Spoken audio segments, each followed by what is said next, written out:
Okay, so it's 7:15.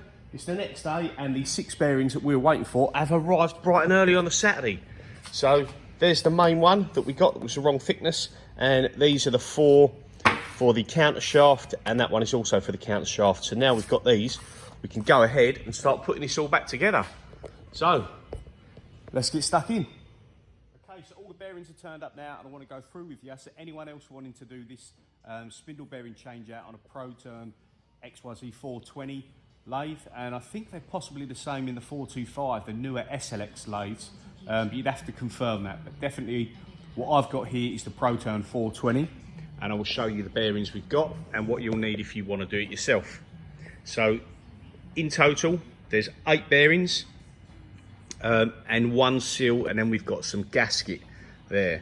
So this is the main front bearing. I'm using an SKF, and the part number is 32021X. That's a taper roller bearing. The second taper roller bearing, again, I'm using SKF. Part number is 32020X. Third bearing is an open deep groove bearing, and this is part number 6019. Now, what you'll have to be careful of, what I done wrong, is this is the same part number in a 16mm width or a 24mm width. The one you need is 24mm width, because I bought the wrong one and had to buy it again. Then we've got 4 double shielded bearings that are all the same, and these are part number 62062Z, and the 2Z stands for 2 shields. And then we have one of these bearings which is 62072Z, again double shielded, and that's because these ones aren't directly fed with oil, whereas these ones have a spray of oil on them continuously while the machine's turned on. Then you also need 1 seal, and this goes behind the belt pulley, and this is 30mm ID by 40mm OD by 7mm in the width. So that's that. So they're the only actual components you need. And then I bought this Loctite 5910. Now, the reason I bought that one is because you tend to always get oil seepage around parts of the lathe and the headstock, where you just get a bit of drippage where it's in continuous contact with oil. Now, the Loctite 5910, from what I've Googled, is designed for continuous contact with oil. So hopefully on the lathe here, where we had small weeps down here, possibly because it was just old sealant, or possibly because the sealant used wasn't good, and again we had weepage down here and around here. Hopefully that Loctite 5910 will do the job, because it's quite expensive, and it was around £40 for the tube. Now, you can get it in the smaller tubes, but this is all I could get today, so I'm going to go with that, spend a bit more money, and then whether I use the rest of it somewhere else or it goes off, because as you know, it doesn't last forever. So, but that will get me going today. We've got the keyway, replacement keyway, turning up in about 5 minutes. I've just had a notification that the courier's on their way, and then I'm going to start putting them back together. So yeah, stay tuned. Okay, so our keyway turned up, Saturday special delivery, and they sent the wrong one. So this is the keyway. It's meant to be 7mm height, 8mm width, 60mm long, and this is only 45mm, although it was in the correct packaging. So there's the old key, and what I've done is I've had to spot it up with a bit of weld and just grind it and tap it in. Not what I wanted to do, but it's solid now and it doesn't move. But there you can see the keyway length is not the same. Now, yes, I could have waited till Monday, but they didn't have this keyway length in stock. That was the last one, so the apologies for sending out the wrong one. Not sure how that happened, so I'll send this back, get the 20 quid back for the key and the special delivery, and we're now doing it this way. Now, that should be fine. It hasn't altered the keyway in any way, shape or form, and the pulley will press on, and it will be, and it is a perfect nice fit now. So yeah, waiting for the new key, waste of time, lost X amount of hours this morning waiting for just that to turn up. So this is how we're going, let's crack on. Okay, so we're getting ready to put the first shaft back in the box here. We've got the welded up keyway nice and tight and sealed in there. we've put the pulley in the back end, which this goes around here to support the shaft. And then we've got the other bearings internally, front bearing cap and spacer, and obviously the gear and the lock nut on the end, etc. And the snap ring and the spacer, which goes on this shaft. One thing I want to point out is that with some of these holes, you have to make note whether to seal them up or not. So for example, them ones there, you can see they don't break through the casting. Whereas say the one at the top there, for this, does break through the casting. And also, if I show you down there, this hole here breaks through the casting. So just on one of these bolts, you can do it on all just to be safe, but obviously when they don't go through, there's no need, but that will leak oil out of that bolt if you're not careful. So you have to make note of which goes through and which doesn't, so that you can seal it up adequately and stop those annoying leaks when you're doing it. So yeah, let's go ahead and put this back into the headstock. So we're going to put this counter shaft back in. So this is the one that's got the belt pulley on it. I like to just get a little bit of oil and put it in a cup there so you can smear it around the parts as you're putting them back in. But lay it out how you're going to do it and have everything ready so you're not fiddling or wanting to walk away and get anything at the time. Now, the shaft's got to go through first. Gear, bearings, spacer, circlip. And then we can get it all lined up and put the other bearings and stuff in. So I'm just going to coat it with some oil.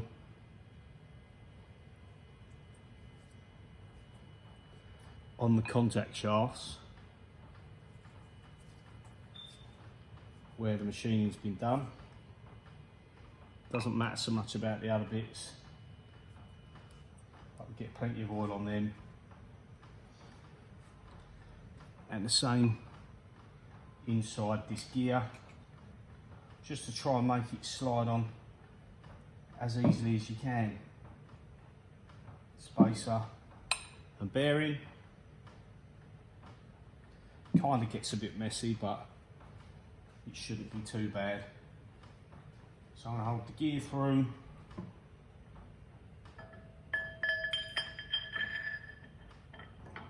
And while it's resting there, I'm just going to start feeding it all into place. Make note of what way that spacer goes on, because it has got a large radius on one side compared to the other, so it looks like it does appear to be designed to go one way.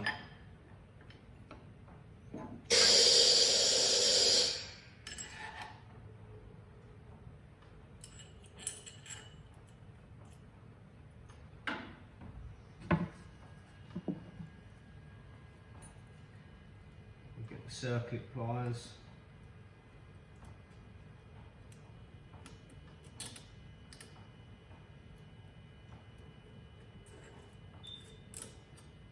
I should have positioned you over here, but that's still going to be extremely difficult to get a view because my hands are going to be in the way.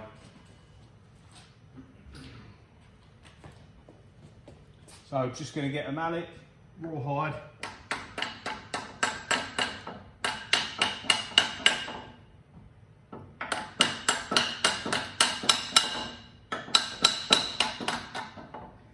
Just to get the gear all the way up the shaft.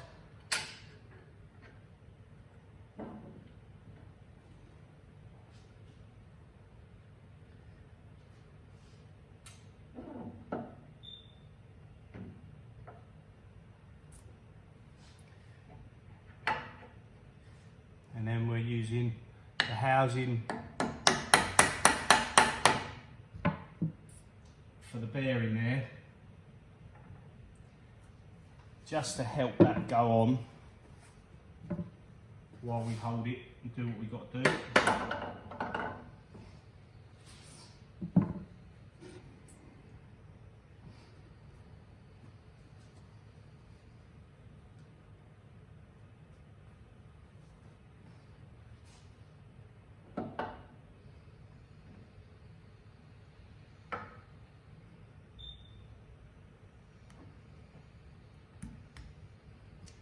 Get it lined up as best we can.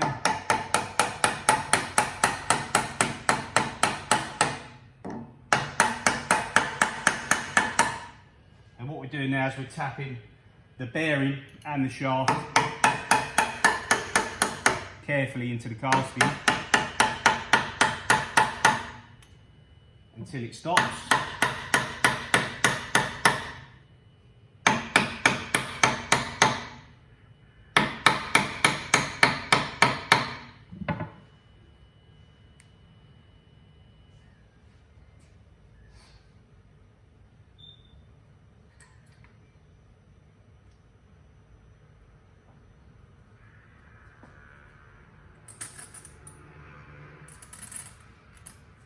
Slide the circlip up.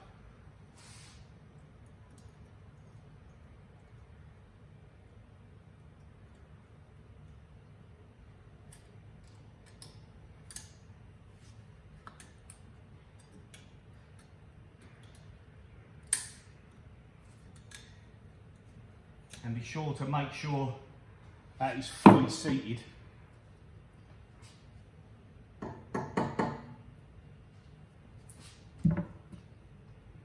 Then we're going to have our bearing here. Put a bit of oil around that.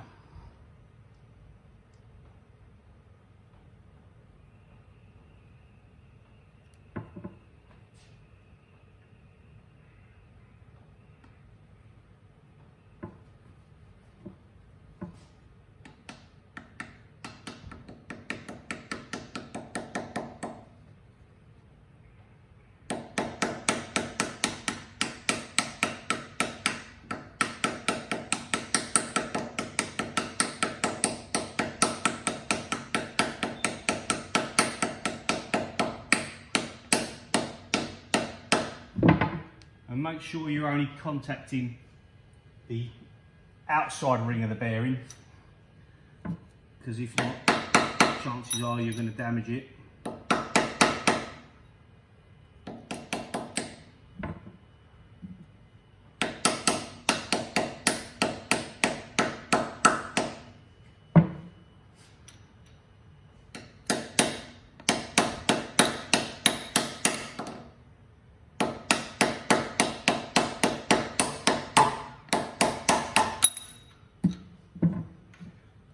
Now we're just getting onto the shaft, so we need to make sure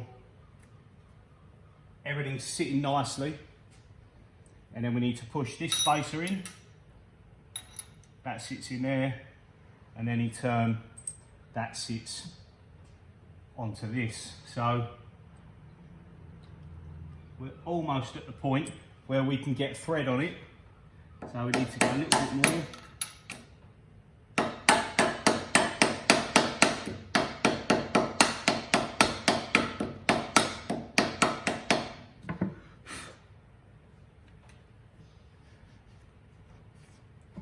Make sure that stays clean in there, which is nice. And then what we're going to do is we're going to seal round here.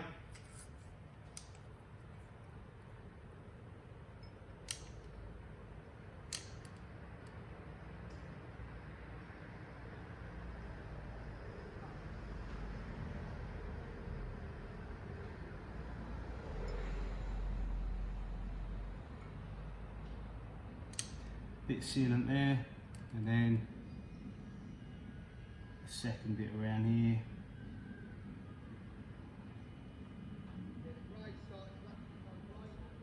And as mentioned before with these ones, these bolt holes don't go through to the casting, so you don't have to worry about it leaking through the actual threads on these ones.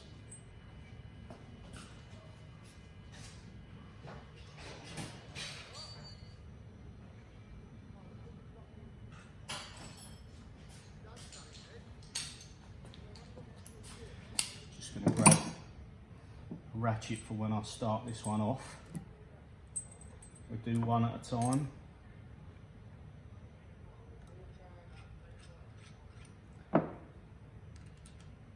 Just want to get them all seated so it's holding itself. And then obviously this is going to squash down the sealant, and it's also going to pull that spacer in as we go. Make sure everything's nice and flush. There you go. That's now seated fully.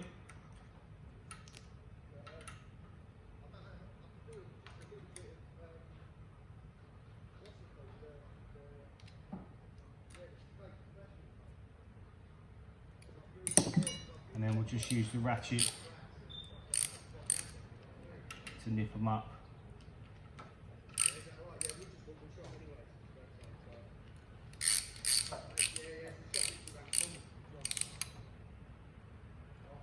And just make sure they're all tight. Haven't got to be crazy tight. The last thing you want to do is break a bolt off in the casting when you've just sealed it. So there, a bit of sealant's come out from around that bolt where it's all squished around, but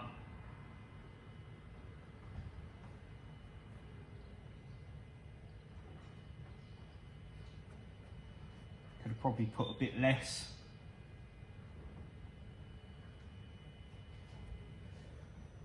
As there's a fair bit of excess there, but I'd rather it sealed fully than not at all. I'm just going to wipe it down this inside because we've got another seal cover to go in there, and I don't want it building up around that one until we've done it. So that's your front housing. Take you out of the holder. See that front cover on.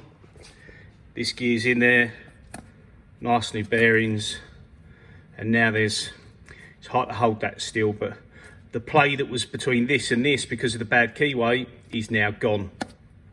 Now we've got new bearing in there, which you can see through there. Then we've got our spacer and our snap ring or circlip, and then we're going to put this rear housing on with the other new bearing back onto here. Then we've got the pulley, the lock nut which goes on the end, the grub screws and the key, and the bolts. So I'll get this one put together and done, and I'm also going to do the next shaft down because if I show you all of them it's going to be a bit too long, but you get the general gist of it, and I'll bring you back when them shafts are put back in. Right, we got these two counter shafts in, and I just want to show you something quickly. So these shafts are back in place. You've got a bigger bearing, front bearings, this one, this one, this one, and the back one in there are the same size. So this is all back in. 3 grub screws are tightened up, and I like to torque check stuff like that just to make sure it's not coming loose. Now that new key has eliminated 90% of the play we had before, so that's wonderful. But in here, this spline shaft, you can see the splines on the main shaft here, and then obviously this has the same mating surface inside of it. Now, that only went on nicely lined up one way. So one of the internal splines on this matched the external on this. Now, it would go in all the others, but it would not freely move up and down. And maybe that's where one is cut specifically slightly different size, which I didn't realise because I put it back in with the bearings and I could not move this at all. If I put a block of wood on here and hammered it, I could move it, but obviously that's not going to work when you're trying to use the handle to change gear. Luckily, I noticed that first and not when it was all back together. So took it apart. Inside the end of the shaft is an M8 thread, and you can use a slide hammer to pull that out without damaging things, which is good. So you don't have to hammer on the new bearings. But yeah, be aware that this may be okay on your one, but just check to see that you've got free movement all the way along, because this one didn't.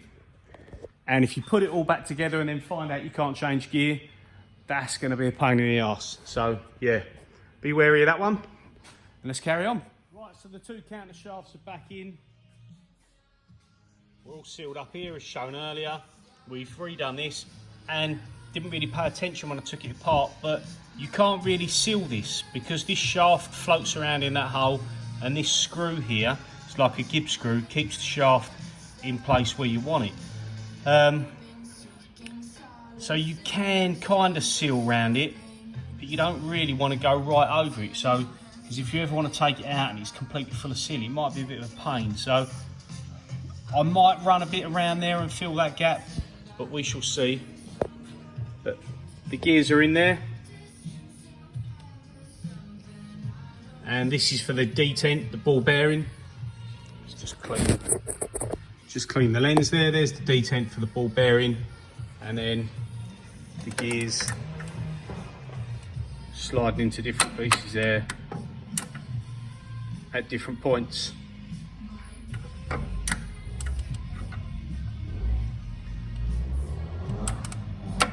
So there we have it.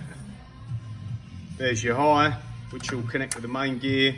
There's your medium, and there's your low gear, and they all detent quite nicely. And on the back here, we've sealed up this section. We've got our main pulley on there and ready to put the main seal in. So I've now got the spindle up here. First thing I'm going to do is going to get this support bearing, as I called it, and I'm going to get that pressed in there and then put the big circlip back in. I'll get the bearing lined up and I'll put it on the press and find something a nice size to go over the top and push that in. So yeah, we'll get that bit done and then we'll build up the spindle. So this goes on first. We'll take these bolts out. As you would have thought this would be a separate piece, but it isn't. So this goes on this way. We'll actually put that on first. One-handed, very heavy. So that sits on there first. And then you have the main bearing will go on and slide down over the top of that. And then inside on this direction, so I'll put an arrow there to the front, this actually slides over here. Just go two hands on there so we don't damage that. So that sits in there, but that bearing will be underneath that first. And then that's all that goes on for the moment until you start putting the shaft back into the headstock. And then as it goes in, you've got your lock rings in your spacers there, and you'll put your gears on as well. This one first, then this one, I believe. But you have to do that by lowering it down inside the headstock. Get the back end of the spindle through, and then put your gear on, spacer, gear, etc., your lock nuts. So not all of it will clear certain parts of these castings. So yeah, bit by bit, we'll get that done. We'll get the spindle built up as good as we can here outside the casting, and then we'll look at putting it in. The new races are in place. Two new races for the main taper roller bearings, and then there's the bearing at the back for the what I call the guide bearing in the main housing, which will go on afterwards. So now we'll slide this roller bearing, we'll oil this up, slide it over here and press it down onto this face. We've cleaned all that and airlined it, so we'll put that on, and then we'll have to gently tap it round until we get all the way to the bottom. Not sure how tight that's going to be, but we'll see how it goes.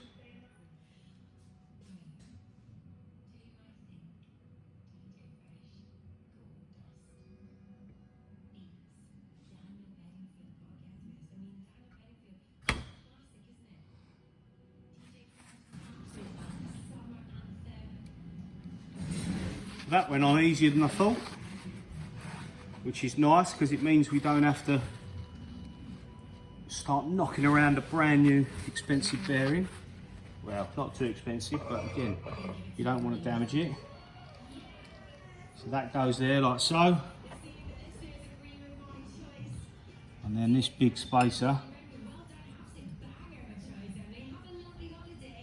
oil that up.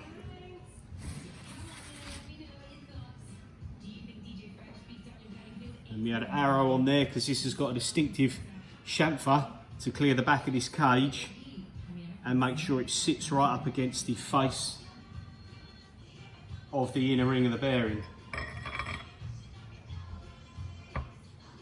Just like that.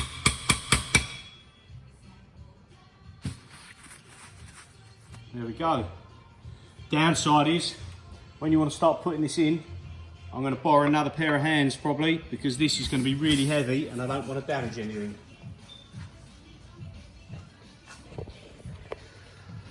But we're nearly there.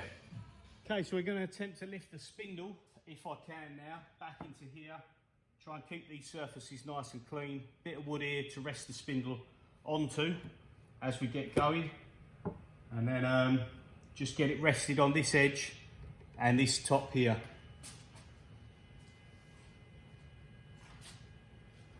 I think just for the time being, I'm just going to rest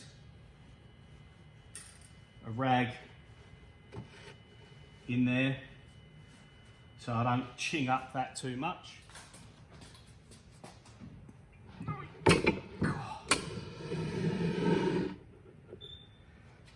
There you go, and then that allows us to just slide it down without damaging anything.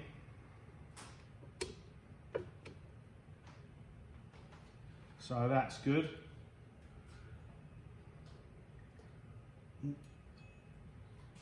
Get these right out of the way for the minute. I'm going to bend them back. They will bend a bit.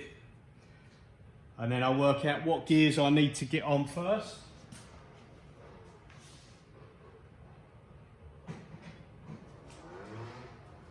And we've got our keyway. Then you have this gear to go on that way. And then this gear goes on.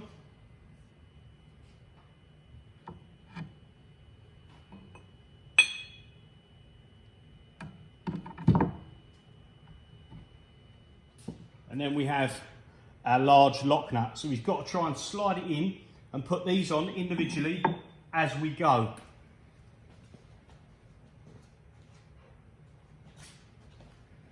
So I'm just going to put some oil all over the shaft and the threads, just to make sure everything's going to slide on there as best it can.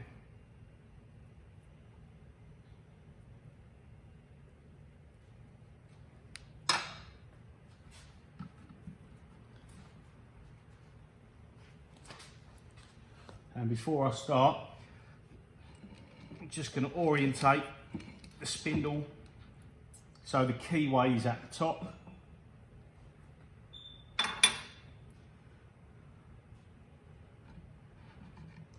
So first shaft I'll take is this one.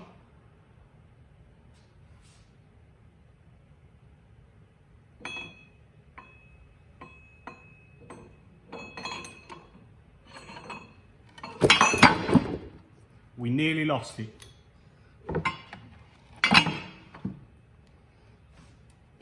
If we sit it on, that's it. There's a cutout in this outer ring. If we sit it there now, we won't lose the shaft like we almost did there. Could have been catastrophic, but we're good.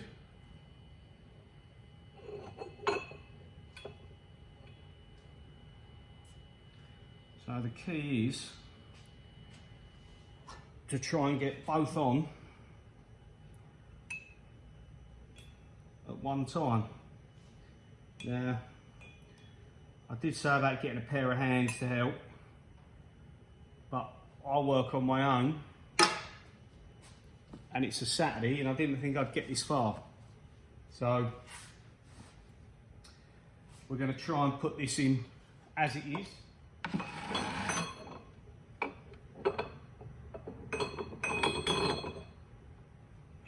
Right, now I have to take this rag out.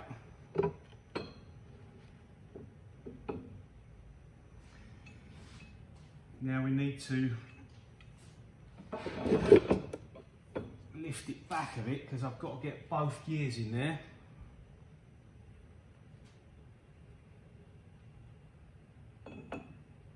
We need to come back a bit more. Again, making sure that that's steady. Now I know it's likely to topple over.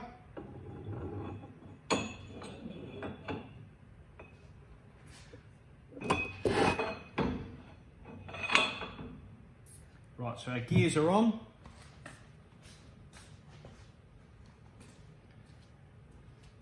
And get our lock nut. Right, so that's all that needs to be on from this side, so we can start to work it back in.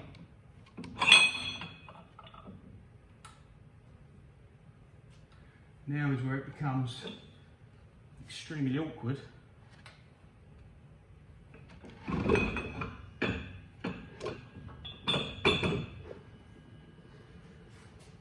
Because I don't really see how you're going to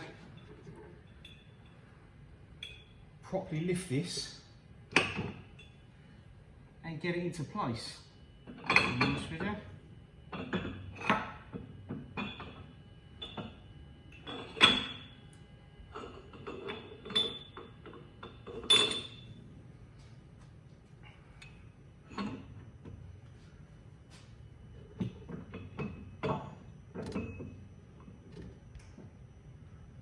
Right, so we're on the key there.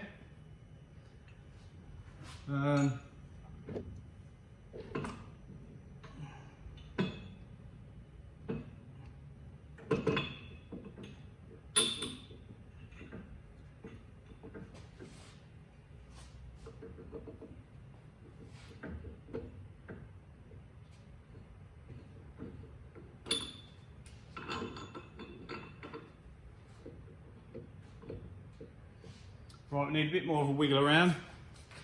And I'm about to lose my battery, so we'll come back and I'll show you how we get on with it. But just to show you where we're at, we've got to fiddle around these gears and get them onto the keyway there as best we can, whilst moving everything along. So not the easiest job in the world, and maybe I should have waited till I had 2 pairs of hands, but we'll see. We'll crack on and we'll get it done. Okay, so one more thing to point out, a mistake I've just made when you put back together the 420 headstock is this rear support bearing that goes on the back of the head has a cutout, which is the drain for the oil, because there's no seal here. Now I am going to silicone seal it around here, but in theory you're not really going to need to, but a little bit around here, but there's no seal for the bearing here, and the shaft goes through the bearing. Now when the oil goes through the bearing, you see this groove here, it drains back into that and out the bottom of the housing, so that when it's actually fitted to the headstock, no oil's going to pass the machined face of the spindle, and it will come back down here. So as you can see, the gasket mark already there. I'll reseal around here for anything that wants to run between this and the casting, but I actually accidentally turned this 180 and had it upside down, so the oil drain was here. Now I turn this back on and instantly the oil that's feeding into the bearings through here, through your little oil manifold, is basically pumping it in, and because the drain's up there, it runs over the shaft and just runs off, and quite a lot run off in a very short period of time. So that definitely has to be the right way up. So make sure you put it in the right way. Just put a little bit of silicone sealer around the actual edge of the housing there and circle it clear of the groove and groove at the bottom. So yeah, don't make the same mistake I did. Do it right first time. Let's put it back in the right way. Okay, welcome back. You're going to notice we jumped a bit.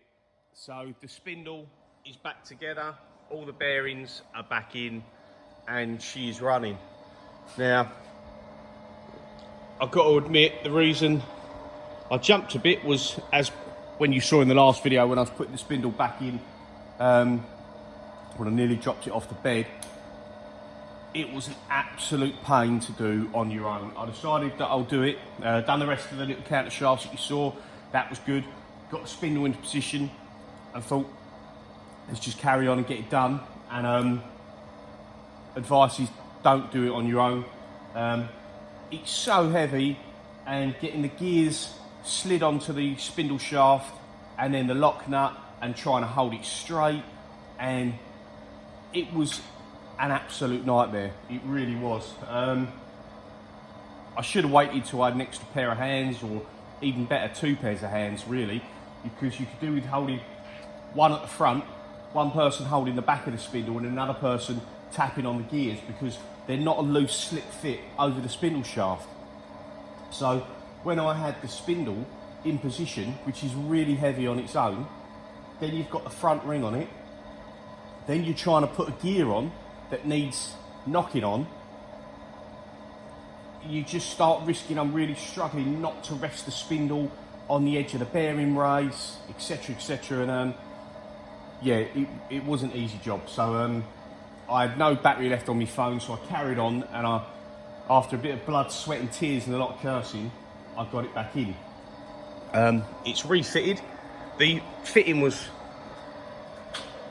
in the sense of, if it wasn't so heavy or you had a different way to do it, it wouldn't be too bad. The only way I could envisage you doing it single-handedly and easier is if you put the chuck on the spindle, put something in here, or even possibly put the chuck, protected this and attached it onto this somehow, clamped it, and maybe, depending on whether I don't even know if it would, but you need something to hold that straight as it's going in, because it was almost impossible tapping them bearings on and the gears and the spacers when they're a tight fit around the casting on your own, whilst trying to keep this level and not resting on its bearings in an awkward, potentially damaging angle before they were straight.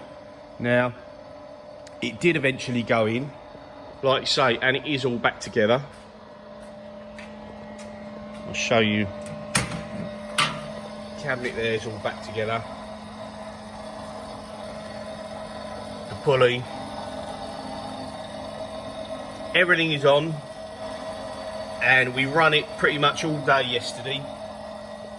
And it's got no leaks, which is good. Obviously, we had that issue with the rear, what I call support bearing seal, with the drain at the bottom, and I had it at the top, and it leaked immediately absolutely everywhere. But other than that, it's in. Now, personally, I'd like it to be a bit quieter. It's still got a little bit of noise, but then I'm kind of replacing the bearings and thinking to myself it's going to run like a brand spanking new machine. Now, yeah, the bearings are new, and just turning the spindle, you're never going to hear it, but it feels, you can't feel the grind anymore on the crunch, and even though it wasn't really, really bad, you could feel it just rotating the spindle. Now you can't, that's good. But this is still a little bit noisier than I'd like, but I think I took out the gears. They weren't chipped or damaged, but when I really looked at them closely, the leading edges where it gear changes and stuff were worn. So I guess I'm being picky that I wanted a 20-year-old machine to sound like a brand new one. And yes, it's got new bearings, yes, it's good, yes, everything's working. We measured the breakaway torque. As far as I'm concerned, this is as good as I'm going to get it, and I am happy with it. But I had like a preconceived notion that it was literally going to run absolutely silent, and it doesn't. But it's good. We put it back in, we've done another test cut, and we're only, again, same as before, repeatability seems pretty good. It's about 7 microns different over just over a 6-inch length there. So we are good.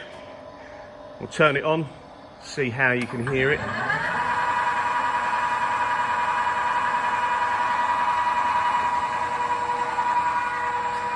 And that is at 500 RPM. I must admit, on this sort of lathe, when I had the other XYZ, it's not the sort of thing you run flat out. It's at 2,500 RPM is the max speed. But a lot of stuff that I've done on the old, smaller ELX lathe, I've just changed the feeds and speeds, and I tend to run them a bit slower because you're not pushing super hard and super fast like you do on the turning centres. These suffer more from bird's nest, especially when you're cutting aluminium, not so much the steel. But yeah, the lower speeds, 2,500 and things like that, highly unlikely I ever run them at that sort of speeds, to be fair, on the odd occasion. Maybe 1,500 or something like that. But so there it is running. And you'll also notice we've started to put some of the guarding back on. Put this little front box on. It's deceiving now because the paint is still absolutely battered, but everything is nice and new. We put the lead screw cover on.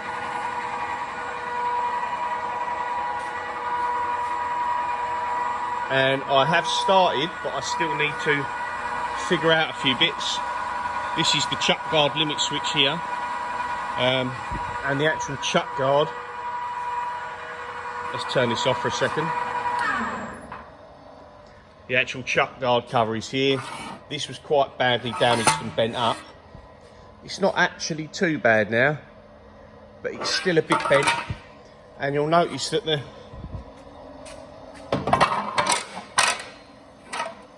it's quite big clearance around that chuck. Now, there was two options for these guards when you look on XYZ's spares site. One is for a 250mm chuck and one is for a 315mm. So I wonder if that's the bigger guard. If it is, I'll be honest with you, I don't like it being so big. I think I prefer a smaller, tighter guard. Because if I was doing a job where it got in the way of anything, I'd just take it off because the enclosure will be back on and you can run it and sort of stay safe with the door shut. So I'll look into that, but for the minute it's off. There's your ring. Now I made some new, this has grub screws with like a phosphorus bronze, don't know what you'd call it, insert to sit and run in the groove here. Now when you tighten it up it gets too tight, and if you loosen it off a little bit it gets a little bit sloppy, so I might recut them to make them maybe a better shape to fit the groove that's in here, so it's a little bit nicer fit, not as loose.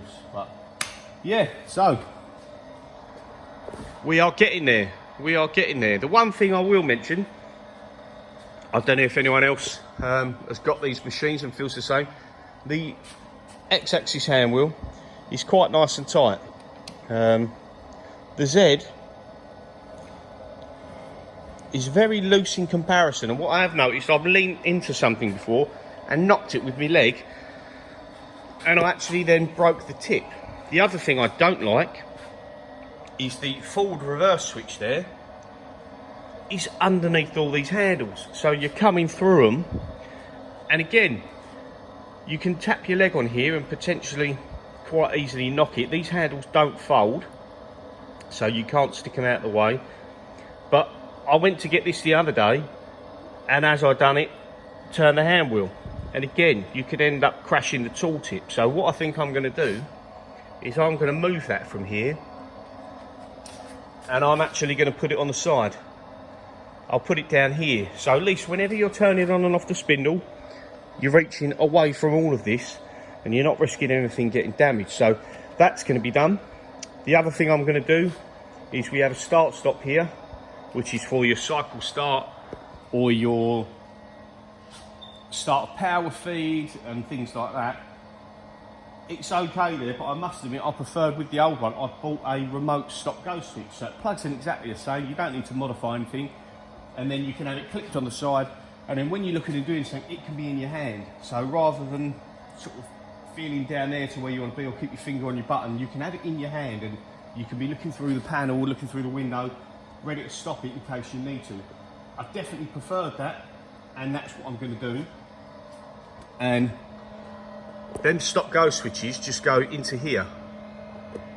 Now these are just the CPC, I think they're a TE connectivity plug. So that's a 2-pin. I'll try and get a part number and put it up there. And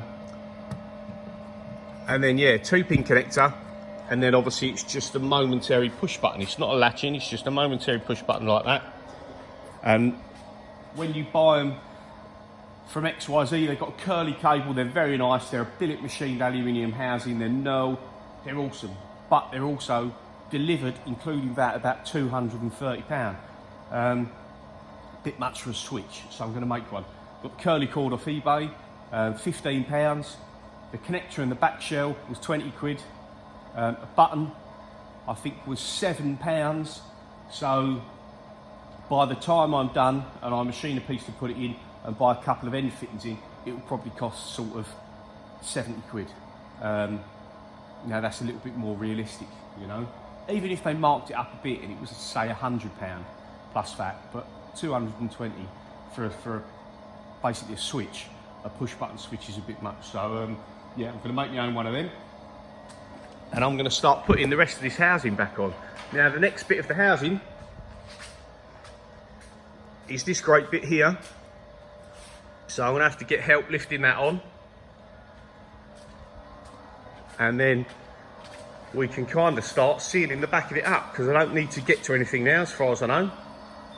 So I'm going to put that bit on, and then once that's in place, bit by bit, I'll bolt the rest of it on and get things finished, really. Order some panels for the up and over door, quite expensive, I think. From XYZ, I think they were about £700 for the 2 panels, you know. They are dear. They're a 10mm thick laminated poly glass mix, I think. But what I'm going to do is I'm going to order 2 panes of glass, toughened laminated glass, from the Glassworks company just around the corner, and then I'm going to order some Margard, like the bulletproof spec Margard. So they're 20mm thick in total. So I'll order 10mm glass and 10mm Margard, and that will come to about 450 quid. And then that will also give me 8 spare pieces of the Margard Lexington for the outside, so if it gets scratched up and whatever, I can change it. So yeah, they're the next things. There isn't really much else to show you. I'll probably come back for one more video when it's fully dressed up. It's got all its enclosure back on, it's got its windows in. It'll probably be in a few weeks, that one. And I'll show it actually turning apart. So yeah, cheers for watching. Hope it helps you out if you're doing anything like that to this sort of machine. And cheers for watching. Like and subscribe.